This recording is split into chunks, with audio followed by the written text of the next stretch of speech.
Hey guys, in this episode, I'm going to show you the research that will explain why, when learning to code, we go from excitement to extreme discouragement. And I'm going to show you what the research says about how to never ever go through that again. And also, as a bonus, if you stay till the end, I can guarantee that the process I outlined for you, once you understand that, once you truly understand this, you will never let self-doubt sabotage your success ever again. Once again, it's not just me saying this, right? It's a research paper that has been widely used in academia, management, social sciences, and change strategy. Welcome to Easier Said Than Done with me, Zubin, where I share with you my journey from 37-year-old lawyer to professional software engineer. The goal of this podcast is to show you how to actually do those things that are easier said than done. So as we all know, learning to code is a life-altering journey. In fact, learning any new complex skill is. And it's the key to unlocking a flexible, high-demand career that promises growth and creativity. And that's why so many people are interested. But chances are you're going to go through exactly what I struggled with when I started. I started my coding journey not once, but 4 times in 8 years. Every time I started with full excitement and picturing the moment where I was going to land my first dream dev job with flexibility and freedom and all that. And I really wanted to build something amazing. And all 4 times I got badly stuck. To be honest, tutorial hell was the least hellish of the traps I was in. I bought books that I didn't understand. I got courses I didn't understand. I got stuck in endless loops of clickbaity blogs. I was constantly learning new things, but I was never, ever getting good at anything. Not even close to good. Not even close to professional grade. And every time I went from excitement to discouragement to despair, and then I'd give up. So I kept thinking I wasn't cut out for this, right? And I was a busy person. I was a lawyer at that time. And I was like, how am I going to do this? So I quit, not once. I quit 4 times. I spent most of my 30s quitting learning to code. Just the constant quitting, the constant cycle of excitement and despair. Does that sound familiar? Now, along the way, when I was still a lawyer and I was helping a lot of companies acquire what's known as mergers and acquisitions, M&A, I encountered a bunch of management consultants, right? The McKinseys and Bains of the world and Boston Consulting Group and so on. And I can't remember who it was, but one of them, I remember they mentioned to me that when they advise on acquisitions of companies, especially the bigger ones, we're talking $500-600 million plus. When you acquire a big company, you've got to integrate the processes. And most mergers will fail if the cycle of change isn't managed. And to me, that was really interesting because I'm like, what is this cycle of change? And what do you mean it needs to be managed, right? And they talked about this psychology paper, the emotional cycle of change. So it's known as the Kelly and Connor emotional cycle of change paper. And I'll share that in the screen in a moment. In fact, let me share it for you right now. This is what the cycle of change is, right? And let's talk about it though. I'll break down what this means for you in a moment, but here's what you really need to start with. What you're feeling isn't unique. In fact, we all feel this and we all make the same mistakes. And we think those feelings mean that we're doing something wrong or we're inadequate or we're not smart enough or we'll never figure out this incredibly hard thing. Am I right? Right? I'm sure many of you are feeling this. So we point the finger at ourselves and say, we're not smart enough. But actually what it is that we're doing something wrong. It's not to do with brains and ability. It's to do with technique. So this powerful framework changes everything. And it changed everything for me, right? So the person who gave this was non-technical, but it applies for everything. They use it in sports, they use it in management science. As you can see clearly, that's why the consultant was sharing it with me. And I used it to successfully change the code finally after 4 times of quitting. No bootcamp, no college, not even my costly MBA. Nothing had ever even hinted at this. None of that. It was a management consultant who just happened to be well-read who told me about this. And really, he was committed to his craft. That's why he wanted to know how to make mergers and acquisitions increase the odds of success, which is really the only game that's ever being played in anything, whether it's career change or buying companies. You want to increase the odds of success, right? And it is from the 1970s, so it's about 50 years old, So this 5 stages of emotional cycle of change, it explains perfectly why people get stuck in tutorial hell, why they struggle to learn, and often why they feel so demoralized that they quit. And you can predict, in fact, you see it at the bottom of the screen. There's a specific time when people quit. But here's the good news.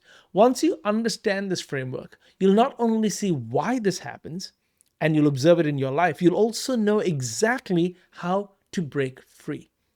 And when you do, you will never quit again.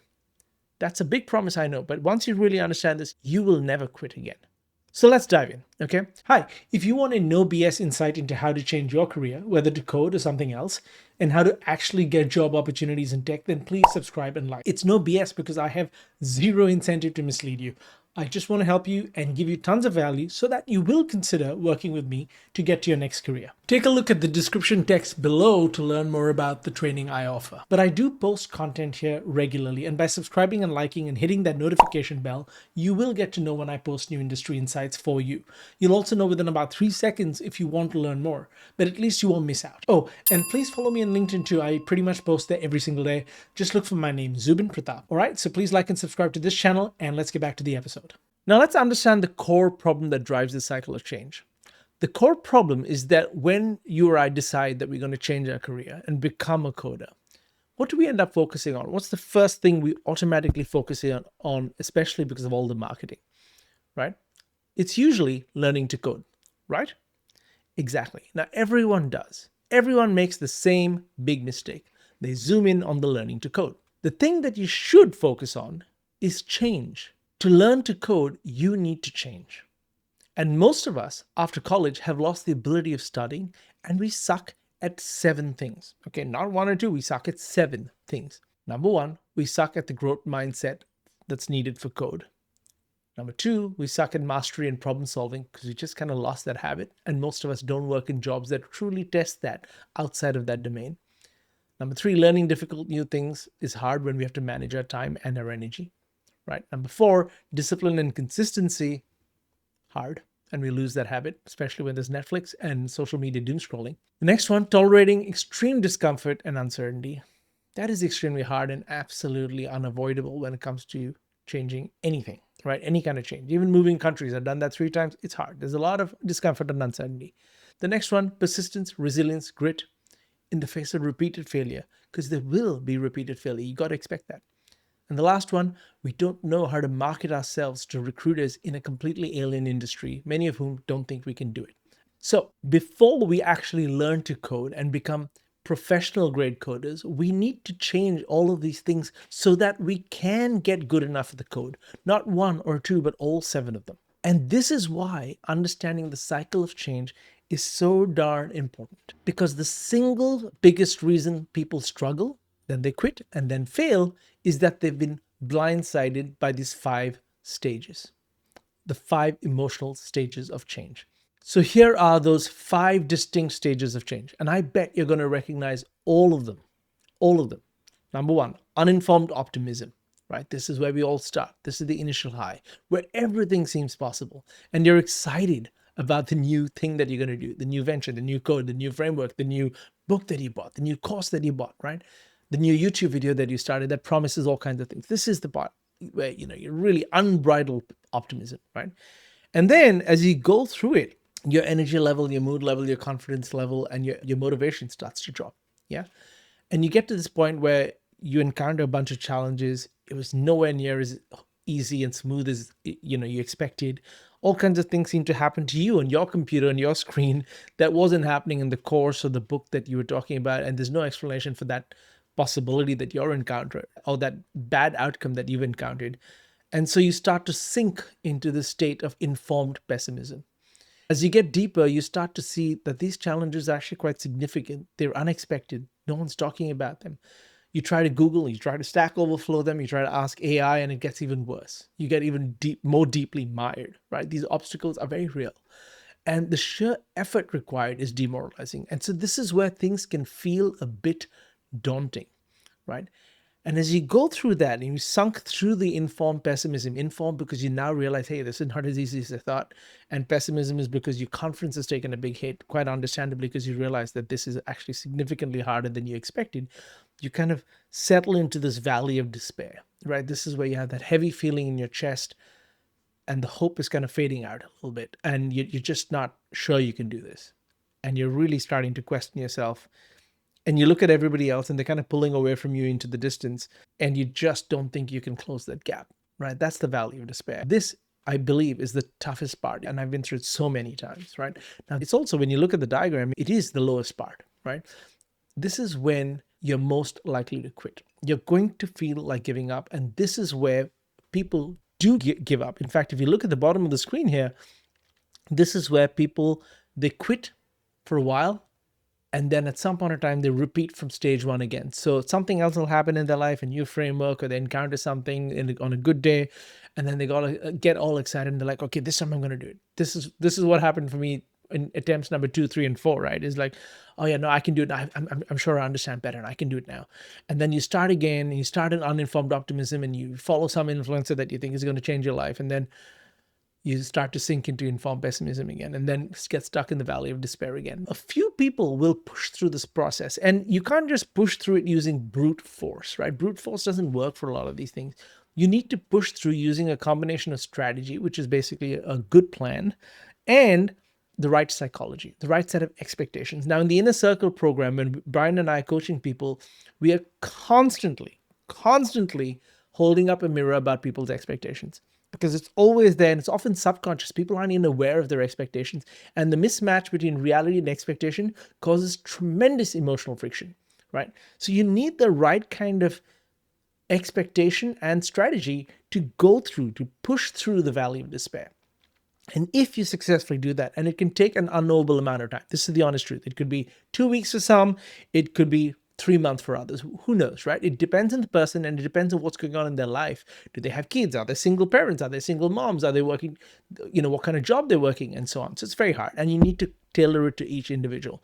Now, with the right help, people will push through over to success, right? And then they start to get stronger emotionally, psychologically, and skills wise. And so they start to rise up to a level of informed optimism, right? So if you push through the valley, you start to find solutions, you start to gain confidence, and then you see progress. And you're still optimistic, but now it's grounded in reality. You kind of regain the optimism, but it's a cautious optimism, and it's not a naive optimism. It's grounded in reality. And then the next stage is finally you break through to the success and fulfillment stage. This is where people finally no longer doubt their ability to learn to code, but they may start a new emotional cycle of change as they start approaching the market for interviews. Now, that's a whole separate conversation. The channel is full of my content about the 7 stages of career change, how learning to code is at the bottom of the ladder, and there are 4 stages that come after you've learned professional grade skills, including how do you get interviews, how do you work with recruiters, how do you interview well, because there are 9 to 14 different types of interviews that I've seen,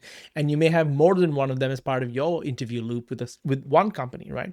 So you have to know how to prepare for interviews and get game ready for that, what I call match fit for that.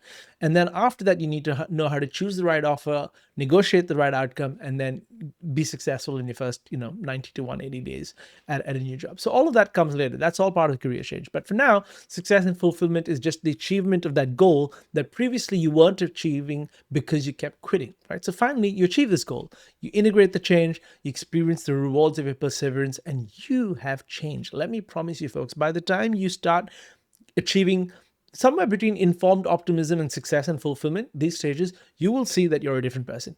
And this is why I keep saying, folks, before your career can change, you've got to change. It's like one of our mottos in the Inner Circle program.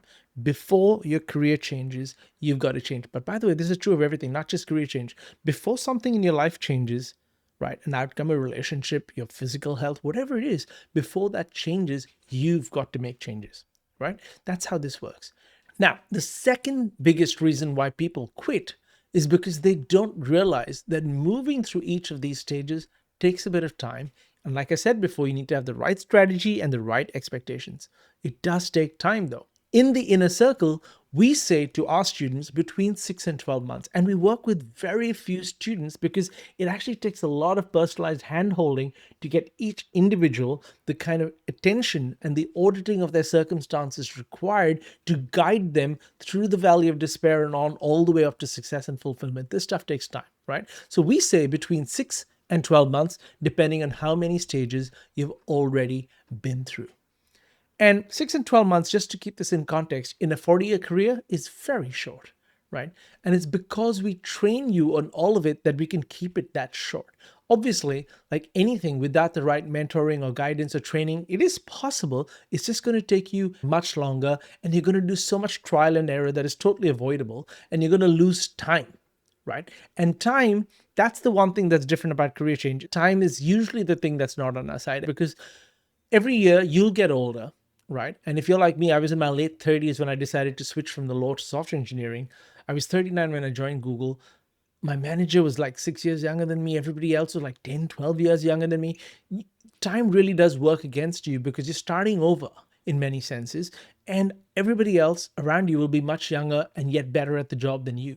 And that's psychologically hard, right? That's part of the psychological or the emotional cycles of change things. So time is not necessarily on your side. So acting with the right plan requires also that you take into account, well, if this is going to take me more time than I expected, am I still going to be competitive by the time I get there? One problem that we see a lot, because about 40% of the people that come to the inner circle are ex-bootcamp folks, right? And so we see a lot of them have been to a bootcamp in the last 2 or 3 years and never got a job.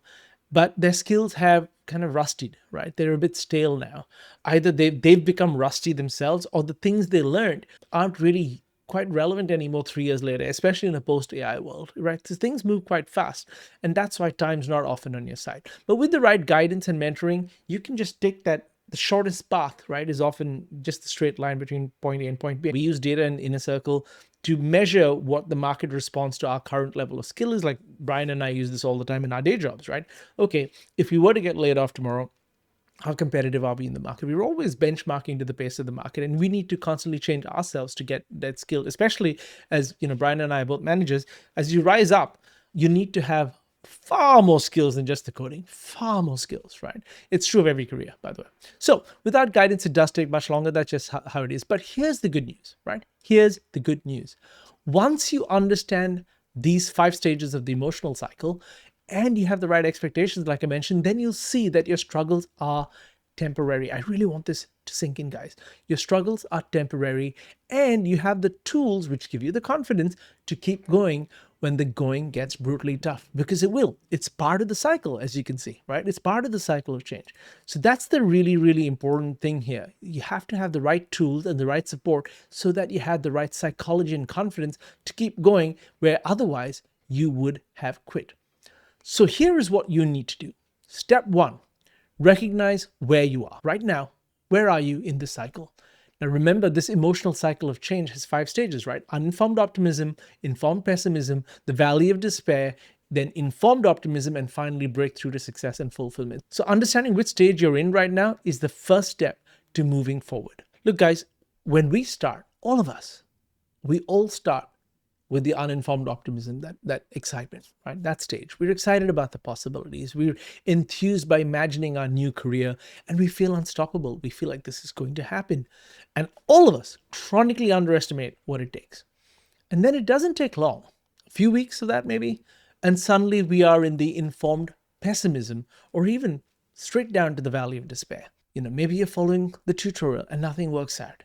Or you have a bug that feels like it's a personal failure, and nothing you look up on the internet is going to give you this answer. And every tutorial reminds you of how much you don't know. They all start off with these terminology and these concepts that they just assume you already know.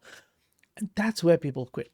Now, recognizing that this is where you're most vulnerable, you're most at risk, this is the first step to then clawing your way out, but you have to use the right tools and the right plan and the right expectations. So that's number 1. Step 2, please try and reframe your struggles as proof of progress. Okay, some people struggle with the HTML and they think it's really hard in CSS, and that's like really beginning level stuff for a long coding journey, right? Then some people think, oh, now I know a little bit of JavaScript, it was so hard, now it's easier.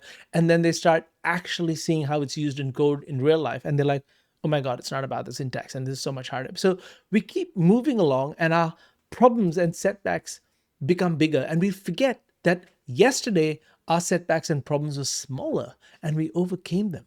So the presence of the struggle, the constant sense of defeat and obstacle, is proof of progress. If you weren't making progress, your problems wouldn't be becoming bigger, right? So problems are a proof of progress. And here's the mistake. Most people see their struggle as evidence that they're not good enough. They point the finger at themselves. I lack the ability. I lack the intelligence. I'm not smart enough, right? I'm doing something wrong. It's the last one. It's not the first few. It's not that you're not smart enough. It's that you're doing something wrong. Everything is easy when you know the right thing to do. Everything's easy when you have the right plan. You don't doubt that you're going to get the destination, even if you've never been there before. Why? You have the right tool. You have the map. And so a lot of people think, hey, if this is right for me, it wouldn't be so darn hard. That's not true. It's hard things are hard. And so when you're going through the hard thing, this is what you expected. But it's much harder. In fact, close to impossible. I rarely say that, but close to impossible that you will guess your way to success. Just like if you were driving in a new country, the odds of you guessing your way without asking for help along the way, if you're driving from city to city, are pretty small. Fortunately, you have street signs and they'll guide you a lot of the way, but those are tools, right? When you don't have street signs for learning to code, you don't have clear guidance. Now you may think, oh, the blog and the influencer is giving me guidance, but no, they can't give you guidance because they don't know where you are, right? There's no point in me sending you the image of a street sign in some other country and saying, follow this. You may not even be in that country, right? They have to know where you are, which is why in the inner circle, we spend so much time with our students, the first several weeks actually, just baselining them, because every person is different. And we're not just talking about baselining their coding skills. We're baselining how much time their work takes, how much time their family takes, how much free time they have to actually devote and invest to coding. Because each of these things will determine how fast they travel on the road, right? And what speed bumps they're likely to encounter. So it has to be down to that person. Now, having the mindset of pointing to yourself is lethal, right? When you start to blame yourself or you think that you don't know enough, that you start to get a fixed mindset, and then that just makes you give up. And it's probably, especially as you see, the valley of despair is the last stage before informed optimism, before the uptick, right? Let me just show you that screen again. The valley of despair is the last part before things start getting better.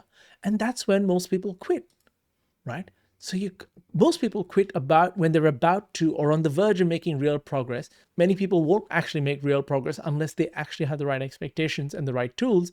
But people don't realize that the valley of despair comes before the next stage, right? When you do things, you're going to have new problems that you didn't have yesterday. And so if you quit, you're actually quitting as you progress. These problems are irrefutable proof that you're growing. So the valley of despair is the hardest part. It's also where your transformation happens.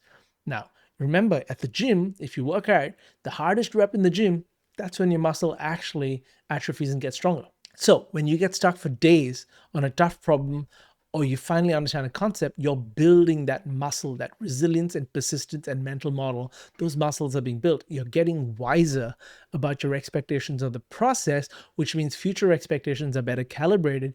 And that's the stuff that makes you a great coder. So here's a tip. Keep a win journal, right? Just celebrating the problems that you have today and how they're bigger than the problems that you had last month will be proof to you that you're making real progress, because progress is having bigger problems than you did yesterday. That is literally what progress is. It's not about, driving a fancy car and living in a fancy house. That's not what progress looks like. That's the outcome. But progress looks like, hey, my problems today are bigger. It's like at the gym, progress means you lift heavier weights. It's not that you never need to exercise. At the gym, progress is lifting heavier weights, right? So don't quit.